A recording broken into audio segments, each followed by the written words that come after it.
नमस्कार, सी न्यूज भारत में आप सभी का स्वागत है। मैं हूं आपके साथ रजा सिंह। खबर मोतिहारी से है, जहां शनिवार की सुबह एक दर्दनाक हादसा हुआ। घोड़ासहन में घर में लगी भीषण आग में 5 लोग झुलस गए, जिनमें से 3 लोगों की मौत हो गई, वहीं 2 की हालत नाजुक है। घटना घोड़ासहन रेलवे गुमटी रोड में स्टेट बैंक के पास की है। सुबोध पंडित के घर के नीचे किराए में दिए रुई के गोदाम हैं। अहले सुबह आग लगी। आग ने मकान के 2 मंजिला परिसर को भी अपने आगोश में ले लिया। देखिए ये रिपोर्ट। पूर्वी चंपारण जिले के घोड़ासहन रेलवे गुमटी के निकट व स्टेट बैंक के समीप स्थित एक मकान में शनिवार की सुबह अचानक लगी आग से 2 महिलाओं समेत 3 की मौत हो गई। वहीं गृहस्वामी, पति पत्नी सहित 2 लोग गंभीर रूप से घायल हो गए। वहीं मृतकों में गृहस्वामी के पुत्र, बहू व पुत्री शामिल हैं। साथ ही आग से गोदाम में रखे करीब 7 लाख का माल जलकर राख हो गया। मृतक की पहचान घोड़ासहन थाना क्षेत्र के महदेवा निवासी गृहस्वामी सुबोध पंडित के 25 वर्षीय पुत्र रोशन पंडित की 22 वर्षीय पत्नी इशिका देवी उर्फ कविता देवी व सुबोध पंडित की 15 वर्षीय पुत्री शालू कुमारी के रूप में की गई है। वहीं घायलों की पहचान गृहस्वामी सुबोध पंडित व सुबोध पंडित की पत्नी शुभावती देवी के रूप में की गई है। दोनों गंभीर रूप से घायलों का इलाज मोतिहारी के किसी नर्सिंग होम में चल रहा है। घटना का कारण बिजली का शॉर्ट सर्किट बताया जा रहा है। सूचना पर पहुंची अग्निशमन विभाग की 3 दमकल की गाड़ी ने ग्रामीणों की मदद से किसी तरह आग पर काबू पाया। तब तक सब कुछ जलकर राख हो चुका था। गृहस्वामी सुबोध पंडित ने किसी तरह गंभीर अवस्था में छत से कूदकर जान बचाई। वहीं पत्नी को गंभीर अवस्था में बाहर निकाला गया, जबकि परिवार के 3 सदस्यों के आग में झुलसने से मौत हो गई है। घायल दोनों पति पत्नी का इलाज निजी नर्सिंग होम में चल रहा है, जहां स्थिति गंभीर बनी हुई है। घटना के बाद से लोगों की भीड़ इकट्ठा हो गई। लोग आक्रोशित होकर प्रशासन पर लापरवाही बरतने का आरोप लगा रहे थे।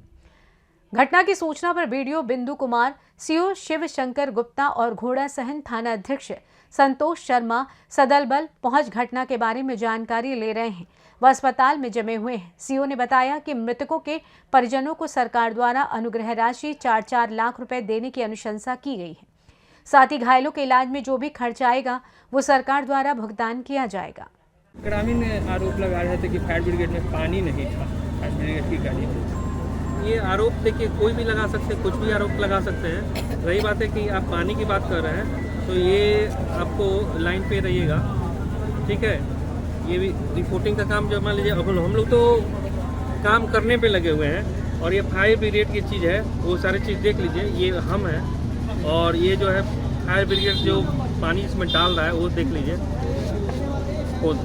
ये पानी कौन डाल रहा है और पुलिस का कौन है, मतलब कि यहाँ पे ड्रेस में भी है। और आप देखिए पानी कौन डाल रहा है और फायर ब्रिगेड का स्टाफ है कि नहीं। सबके सहयोग से होता है, एक आदमी नहीं होता है। आपदा में सबसे पहले वहाँ के स्थानीय पड़ोसी पब्लिक ही काम आते हैं, तो अब उसके बाद से फायर ब्रिगेड पहुँचेगा, सारी चीज़ें। लेकिन उसने अगर फायर ब्रिगेड ने कंट्रोल नहीं किया होता तो ये आग जो है समझ घोड़ासहन बाजार जो है ना बहुत क्षति हुई है। ये सारी चीज़ है। इसके अलावा बहुत सारे टीम फायर ब्रिगेड का ढाका से भी आया, सारी चीज़ें। लेकिन सबसे पहले यहाँ का जो थाना में फायर ब्रिगेड की टीम थी वो पहुँच गई थी और उन्होंने काम किया है, बहुत बेहतर काम किया। फायर ब्रिगेड के लोग, स्थानीय लोग मिल करके दीवार काट करके अंदर से बॉडी निकालने का काम किया, क्योंकि उसके ऊपर से नीचे उतरने का कोई उस तरह का चीज़ें था नहीं। शॉर्ट सर्किट से आग लगने की बात बताई जा रही है कि जो भी मौत हुआ है ये अस्पताल के लापरवाही से सब मौत हुआ है। कितना सदस्य था इसमें? 5 सदस्य था, जिसमें 3 का मौत हो गया है, 2 लोग अभी घायल हैं। प्रशासन का क्या व्यवस्था रहा? प्रशासन का व्यवस्था ठीक नहीं था। आग लगने के बहुत देर बाद प्रशासन पहुंचा है, एम्बुलेंस का कोई व्यवस्था नहीं। अच्छा, अंचला अधिकारी का क्या इसमें मतलब यहाँ का? उसको तो हम नहीं देखे हैं, बहुत लेट से हॉस्पिटल में देखे। क्या नाम हुआ आपका? आकाश जायसवाल। यहाँ कैसा स्थिति है अभी लोगों का मूवमेंट? अभी लोगों का माहौल ख़राब है। पोस्टमार्टम कराने के लिए प्रशासन चाह रहा है, लेकिन नहीं। बोलिए। हम लोग जब इस अस्पताल में किसी को लेकर आते हैं तो घोड़ासहन का जो अभी नए स्वास्थ्य प्रभारी हमेशा लापता ही रहते हैं। आज भी अभी तक वो नहीं, अभी भी लापता हैं। और यहाँ ना स्ट्रेचर है रखने के लिए, फर्श पर रख के इलाज किया जा रहा है। अच्छा, लगता है इलाज अगर होता तो बच जाता है? इलाज होता तो जरूर बच जाता। प्रभारी तो रहता नहीं है तो डॉक्टर क्या रहेगा? प्रभारी हमेशा फरारे रहता है। अभी डॉक्टर है कि नहीं? अभी भी कोई नहीं है, प्रभारी अभी भी फरार है। घटना उनके घर वाले से पूछिए ना, हम बता दिए आपको। एक बार किस तरह निकाले हैं? अरे दीवार तोड़ के निकाले हैं उसको। पानी की व्यवस्था नहीं थी, हॉस्पिटल में लापरवाही था। वहाँ दूसरे के घरों से टंकी लेके हम पानी गिरा के उसको बता, फायर ब्रिगेड वाले पानी के लिए मांग किया गया था, गाड़ी आया ही नहीं टाइम पर, टोटल आग लग चुका था। लास्ट को हम लोग दीवार फोड़ के दूसरे घरों से पानी गिरा के निकाले हैं, जिसमें यह लड़का सुरक्षित था, जो हॉस्पिटल में आने के बाद डेथ कर गया। ये लड़का न यहाँ हॉस्पिटल में ऑक्सीजन की व्यवस्था है, न बेड की व्यवस्था है, न डॉक्टर की व्यवस्था है। सब दरवाजा बंद कर लिया था अंदर से।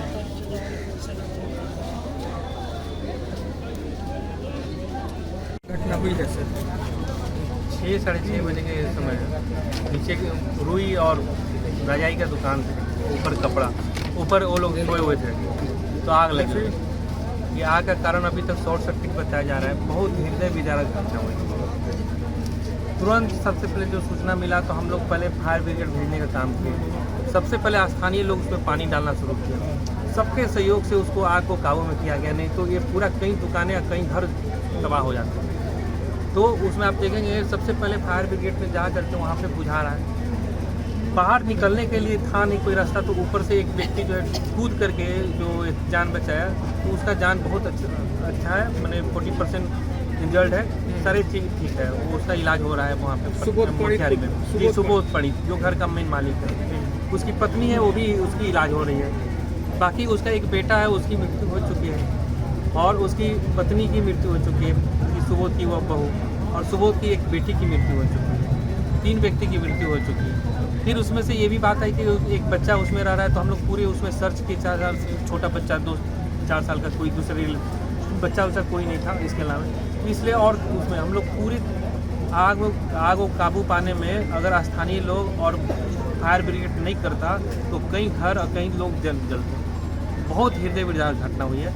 बाकी हम लोग 3 जो जले हुए हैं उनका पोस्टमार्टम कर लिए। हम नेक्स्ट प्रक्रिया हम लोग जो है नियमानुसार करवाने के लिए भेज रहे हैं, और पोस्टमार्टम के बाद उनको तुरंत जो है जितना जल्दी हो मुख्यमंत्री राहत कोष से जो 4-4 लाख रुपया का उनको मुआवजा दिया जाए। मुआवजा नहीं, अनुग्रह अनुदान की राशि उनको 4-4 लाख रुपये की दिलवा देंगे। और अभी हम वहाँ पे जो मोतिहारी में जो प्राइवेट हॉस्पिटल में इलाज हो रहा है सुबोध जी का, वहाँ पे उसके हॉस्पिटल मालिक से सारी चीज़ बात किए कि आप लोग चिंता नहीं करिएगा, बेहतर से बेहतर इलाज करिए सारी चीज़। तो सुबह से जैसे ही हम लोग जो अवस्था में हम सीओ साहब, थाना प्रभारी, वीडियो साहब, ये 3 हुआ, नहीं तो वो भी बचा लिए गए होते। और जो 1 आदमी 2 आदमी जो बचे हुए हैं वो ऊपर से कूदने के कारण बचे हुए हैं, तो कोई रास्ते वैकल्पिक था नहीं। ये लोगों को एक बात बता रहे हैं, ये जरूर चाहिएगा कि लोगों को सीख लेने की जरूरत है कि कभी भी घर बनाए तो किस तरह घर बनाए कि अगर नीचे से भी आग लगे तो हमको दूसरे रास्ते होने चाहिए जो निकल के बाहर निकलने के लिए वैकल्पिक। ये जरूर इस आपदा की घड़ी में इसमें बात बनाने और उंगली उठाने से ज़्यादा जरूरी है कि इससे कुछ सीख ली जाए। और सीख हम यहाँ अंदर में जा करके देखे थे, वो मौका के अंदर जा करके देखे थे कि कोई एक बच्चा के बारे में मैंने डाउट हो रहा था कि कहीं, तो देखा कि कोई रास्ता निकलने का नहीं है, इवन गैस और हवा निकलने के लिए भी नहीं था कि हम आके जो गर्मी धुआं निकल सके, वो सारी चीज़। तो सीख लेने की ज़रूरत है कि आग की गर्मी धुआं निकलने का अलग रास्ता हो, साथ ही साथ पहले बच के निकलने का भी एक रास्ता होनी चाहिए कि फटाक दे अगर आप 1 तला 2 तला या 3 तला कुछ भी कर रहे हैं, पीछे से कोई भी आगे से या पड़ोसी की तरफ से कोई आपसी एकदम रास्ता वैकल्पिक होना ही होना चाहिए, नहीं तो आप अपने लिए जो है वहाँ पे शमशान बना रहे हैं। इसलिए ये सीखने की ज़रूरत है सभी लोगों को। क्या नाम हुआ सर का? हम अंचल अधिकारी श्री सुंदर गुप्ता हो रहा सर हॉस्पिटल के बारे। मोतिहारी से सी न्यूज़ संवाददाता राहुल कुमार की रिपोर्ट। बता दें कि इस माह 9 नवंबर को मोतिहारी के पखनहिया गांव में आग लगने से करीब 2 दर्जन लोग बुरी तरीके से झुलस गए थे। इस हादसे के बाद पूरे इलाके में हड़कंप मच गया था। अब एक बार फिर आगजनी की घटना ने सनसनी फैला दी है। फिलहाल इस खास रिपोर्ट में बस इतना ही। देश दुनिया की तमाम खबरों की जानकारी के लिए आप देखते रहें सी न्यूज़ भारत। हर खबर आपके साथ, आपके हाथ।